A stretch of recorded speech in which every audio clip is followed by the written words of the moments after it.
Sup nerds, and welcome back to the Dragon Age 2 walkthrough slash guide with live commentary from me.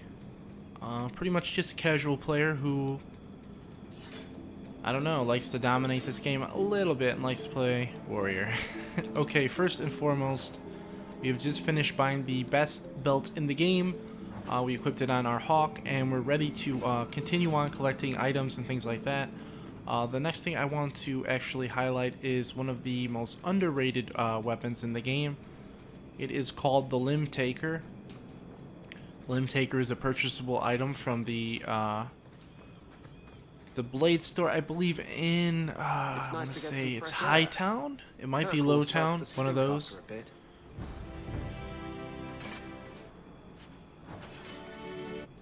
Either way, it is definitely a sword worth looking at. It has a built-in ability of 25% of the time just insta-killing your enemy. I hear that's pretty good. This will not work on bosses, obviously, but it will work on regular enemies. So whenever you attack someone, you have a 1 in 4 chance to just insta-kill them with a death blow. So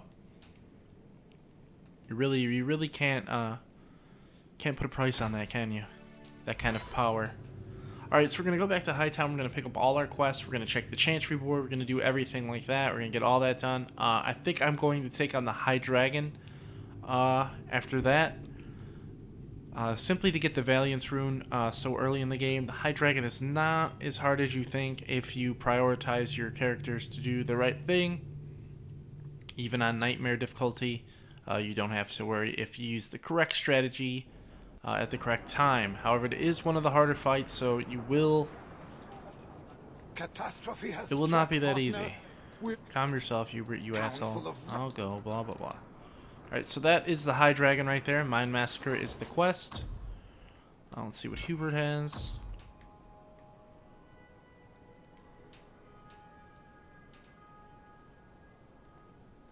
This is obviously one of the better necklaces for Anders, but you don't need it.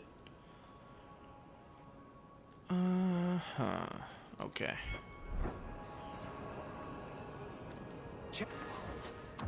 I believe this guy is the one who is selling the next tome. He is not. Okay, so I was misled.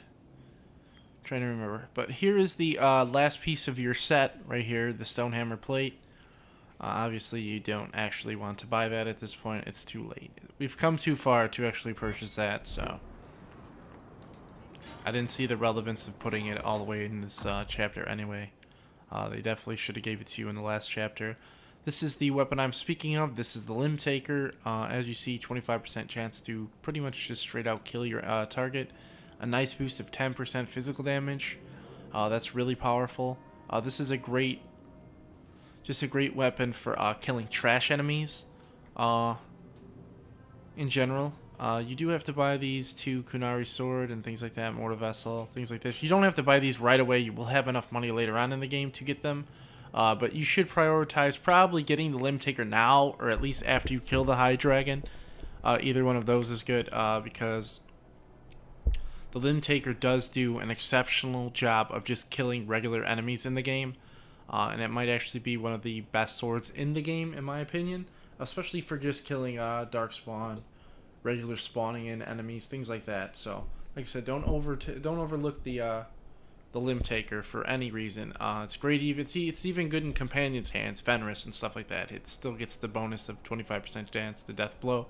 So, but right now, I think we're going to skip on it. I don't know. What do I want? I don't have a good secondary sword quite yet, and I don't want to go all the way through Sundermount to get a decent one. So this.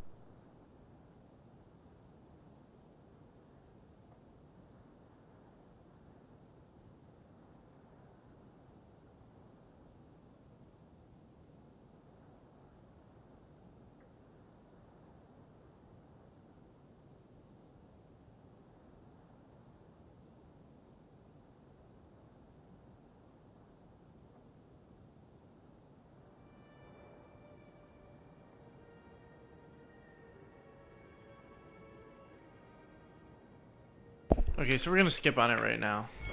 After some deliberation, we're just gonna skip on it right now. I think it's time we actually take on the hardest boss in the game right now. We're going to be doing the High Dragon. This is considered the most difficult boss in the game. When you do hand these Kunari swords in, be sure not to ask for money. Have you located any Kunari blades? This... Do you require gold for this task? I'm not doing this. Very well. They will give you a nice two-handed weapon at the end of the game. It's decent. It is one of the better physical damage weapons, but you will be using it. I shouldn't say you won't be using it. You will be using it pretty much frequently. Alright.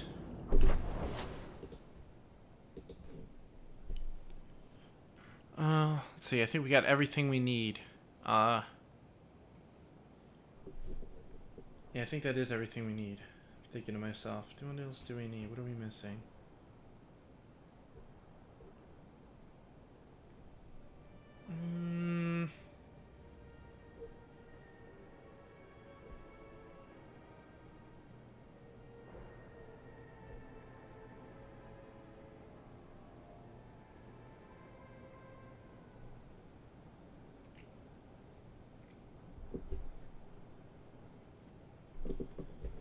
Okay, let's yeah, we're gonna do the High Dragon.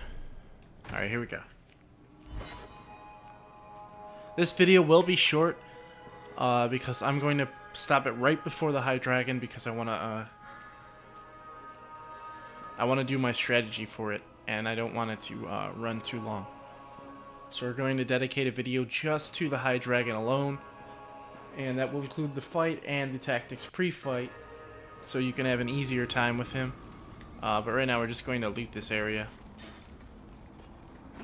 Typical nonsense, just loot the area, get all the chests, the crates, things like that. And as I said in my rogue playthrough, this does offer one of the best Vista views in the game before you fight the High Dragon. But that is the arena you will be fighting him in, and he is very much like an MMORPG boss. He has basically he has different layers of things he does. You have to fight him in sections, pretty much. You'll fight him, then he'll fly away. And then you'll have to fight a bunch of little guys. And then he'll come back, and you'll have to fight him again. And then he'll go away, and you'll have to fight a bunch of little guys.